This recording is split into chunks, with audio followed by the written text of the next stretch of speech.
On the day of September 11th, 2001, the War on Terror started off with one of the most iconic yet tragic events in U.S. history. This event was the attacks on 9/11. Four hijacked airliners attacked different locations. Two attacked both towers of the World Trade Center, as we know as the Twin Towers, in New York City, and one crashed in the Pentagon outside of Washington. The fourth hijacked plane meant to fly into the Capitol, but instead it crashes into the Pennsylvania field. According to reports, death totaled more than 2,600 at the World Trade Center, 125 at the Pentagon, and 256 in the four planes. The 9/11 attacks lead to the Patriot Act being passed, which it stands for Providing Appropriate Tools Required to Intercept and Obstruct Terrorism Act of 2001.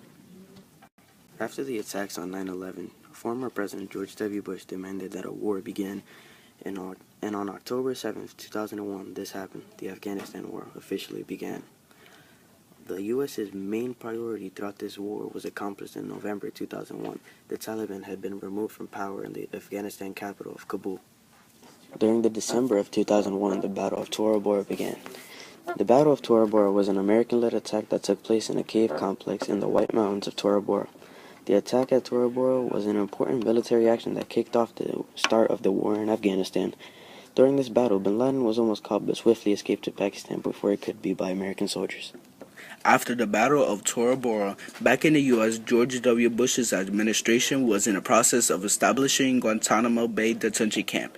In this camp, captured terrorists will be brutally tortured and sometimes even sentenced to cruel death for the crimes they have committed. On the day of March 20, 2003, the U.S. invaded Iraq and caused an all-out war.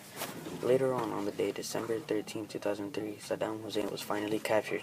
He was brought to trial under the Iraqi interim government. But then, 3 years later, finally, on the day November 5th, 2006, he's convicted of charges related to the 1982 killing of hundreds of Iraqi Muslims and is sentenced to death by hanging. Saddam Hussein is actually executed on the day December 30, 2006. After Saddam Hussein was gone, the government in Iraq became unstable. The capturing and execution of Saddam Hussein led to ISIS attempting to take over as leader in Iraq and Syria. On the day May 1st, 2011, bin Laden is killed during a U.S. raid on his compound in Pakistan. During the raid, Osama bin Laden and four others are murdered by U.S. soldiers.